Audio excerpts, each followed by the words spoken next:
flashing red, that's a good sign. Yeah, I like that. It's only because you're standing there. If you could do that each and every time. yeah, I'll do that every time. Okay, thank you. Yeah. He's awesome. Like Darby. We got 2 minutes. We got 2 minutes, 1 minute now. And just enough time to get into it. My cat has got a new thing now. She goes underneath the dresser.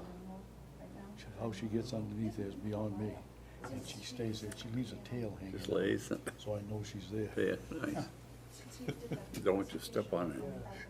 Did you send him that stuff? The other, I went this morning and I said, I see you. Retirement's a busy thing. Yep. He's just, I just wanna make sure he was She was okay. funny as hell Yeah, this oh morning. yes, I talked to him last night. She's, all of a sudden, she jumps up on the arm of the couch and as I go by, she goes. Gotcha.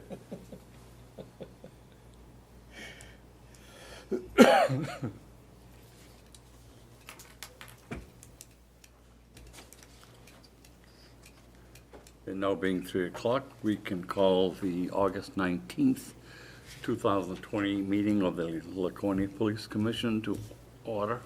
Would you please rise to the Pledge of Allegiance? I pledge allegiance to the flag of the United States of America and to the republic for which it stands, one nation, under God, indivisible, with liberty and justice for all. Let the minutes show that Recording Secretary, Executive Assistant Laurie Marsh is present. And we'll do a roll call for the commissioners. Commissioner Mello, Here. Commissioner Davis, Here.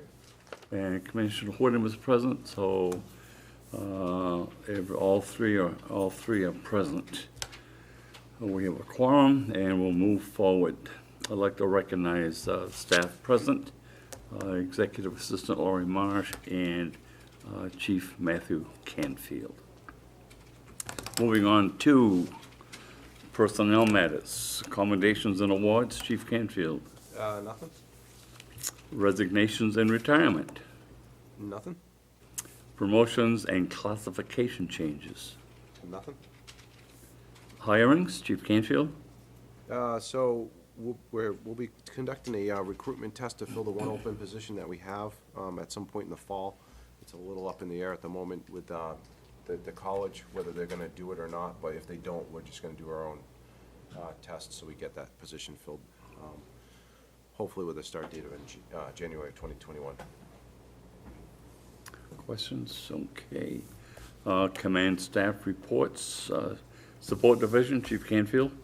So they have been busy with organizing fall training, which will consist of the Dragon dictation software that we have, which will expedite the way officers do their reports, and also fall firearms.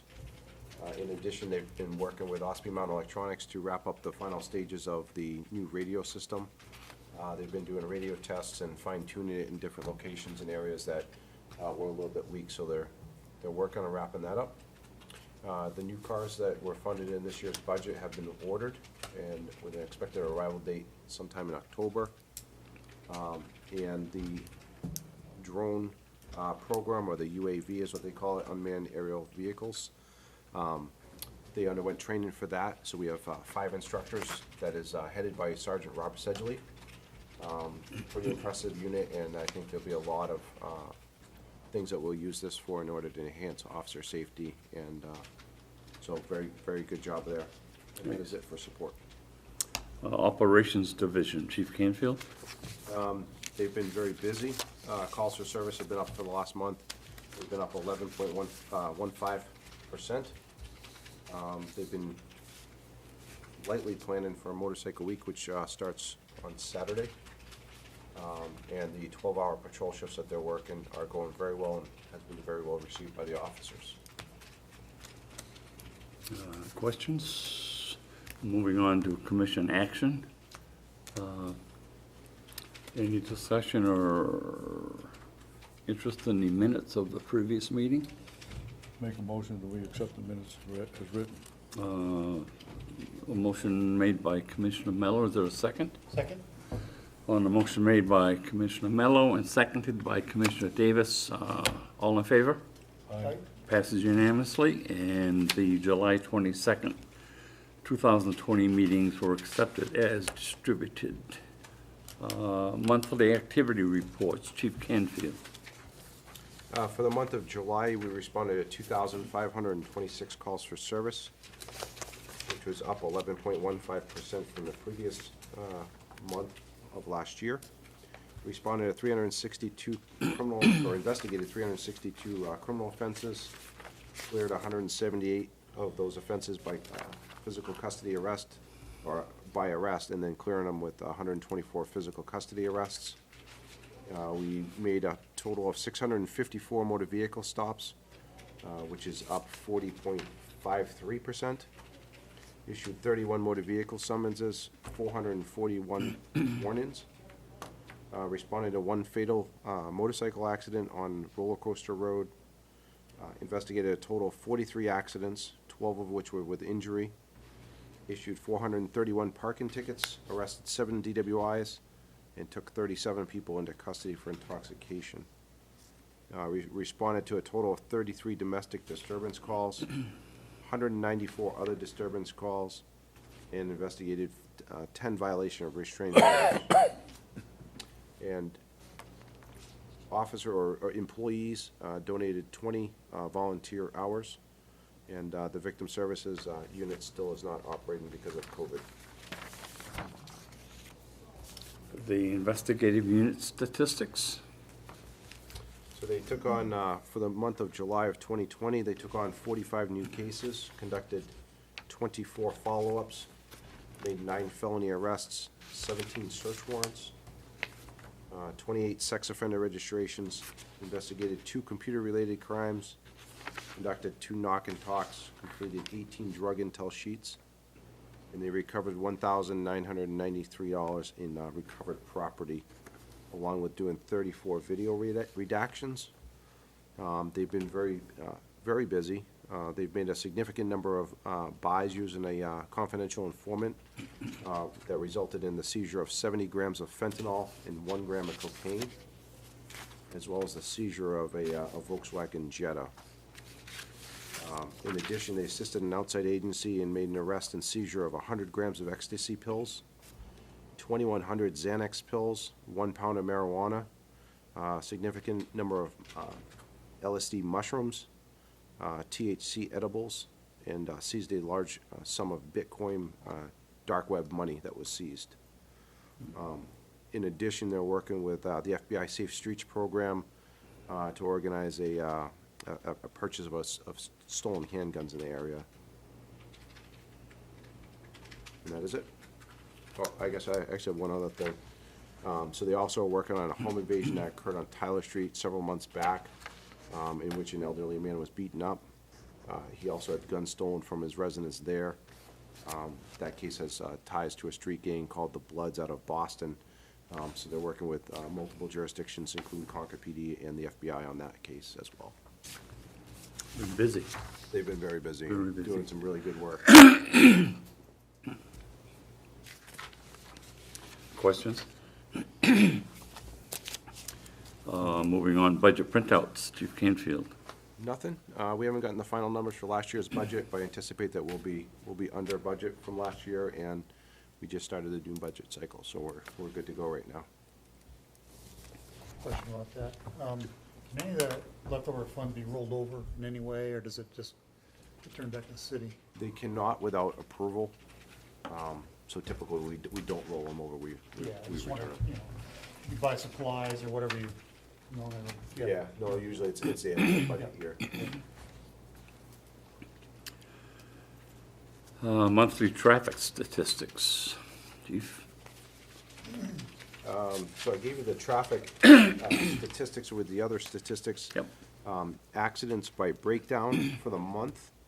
The number 1 cause was for driver inattention or distracting, of which there were 14 motor vehicle accidents, followed by unsafe backing, which accounted for 8 of the crashes, followed by illegal or unsafe speed, which was an additional 4 accidents. Number 1 location for motor vehicle accidents was Union Avenue, which accounted for 12 motor vehicle accidents, followed by a tie for 4 that occurred on Lakeside Avenue, and followed by 2 on Beacon Street West and 2 on Weirs Boulevard. If I can backtrack just a little bit, the 2 computer-related crimes, what would they entail? What would, I believe it was a child pornography case that they did a search warrant on that was originated by the Internet Crimes Against Children Task Force. So they're out on the computer constantly searching for these things, and then if they find it, they bring it to that jurisdiction, and we either assist or we initiate the search warrant. right to it? Okay, thank you. And the monthly fleet report, Chief Canfield. Nothing unless you have any questions. Questions? All right, hearing none, let's move on to correspondence to and from the department. Chief Canfield. There was several nice letters that were sent in support of police officers and the department as a whole in relationship to what is going on nationally in policing across the country. So certainly to see those letters was very nice. That's typical counselor, little thank you note from kids, you saw it.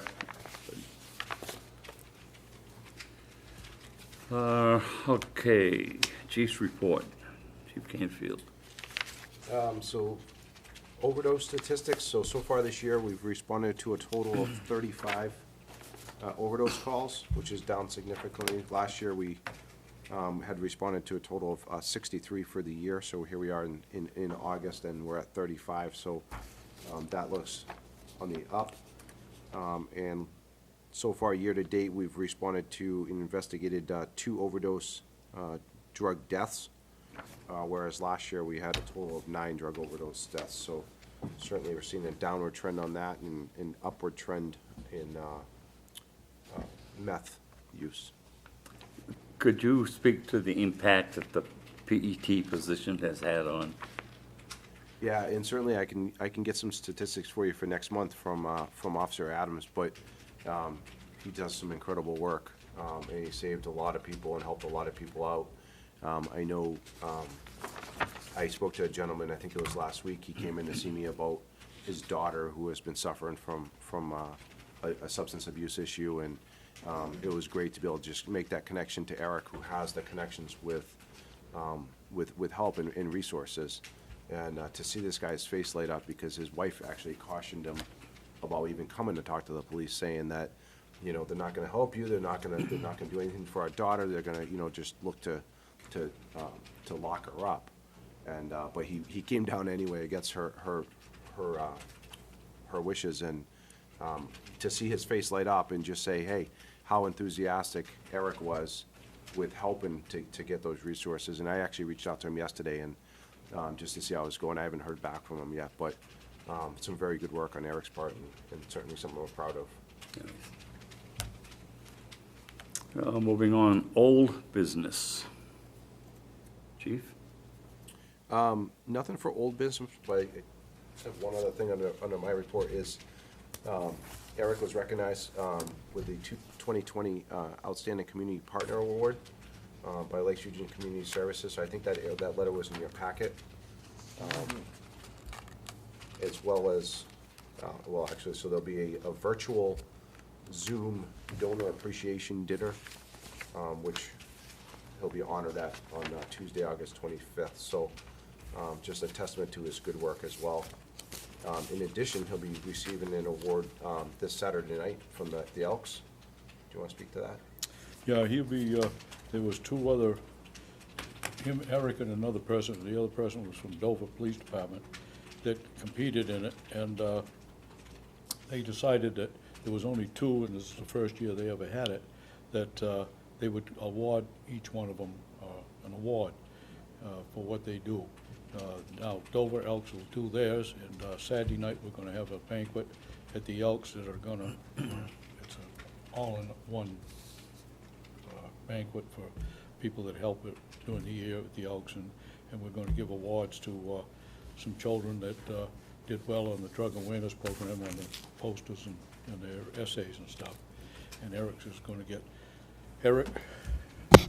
Eric and his wife are gonna be there, and the chief and his wife are gonna be there, and I'll be there to, and the Exalted Ruler has given me the okay to present the award, because I was the one that egged him on and submitted his name for that award, which is quite an honor. And it was an officer down in some state down south, I can't remember where it was, but I can find out, that won the national award for all over.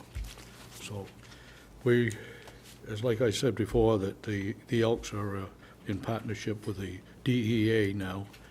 We do the education and they do the hard work. Very nice. Good stuff. Nice. Moving on. Chief? Nothing? Okay, other business, or confirmation of the next meeting date? September 16th. Any conflicts? Okay. Citizen comments?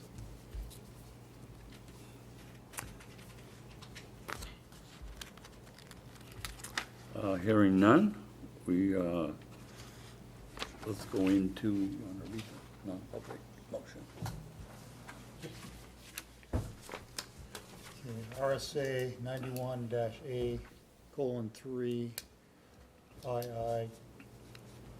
parentheses C, matters which, if discussed in public, would likely affect adversely the reputation of any person other than a member of this board, unless such person requests an open meeting. This exemption shall extend to include any application for assistance or tax abatement or waiver of a fee, fine, or other levy if based on an inability to pay or poverty of the applicant. So I take that the motion to go into non-public. Is there a second? I second it. Motion made by Commissioner Davis and seconded by Commissioner Miller. All in favor? Aye. Aye, passes unanimously in accordance with RSA 91A3, Roman numeral 2. The Laconia Police Commission entered into non-public session at 3:16 PM. I've been thrown out of better places. Thank you for coming, sir. Are you, Mr. Chairman, are you? Yes, I may. Thank you.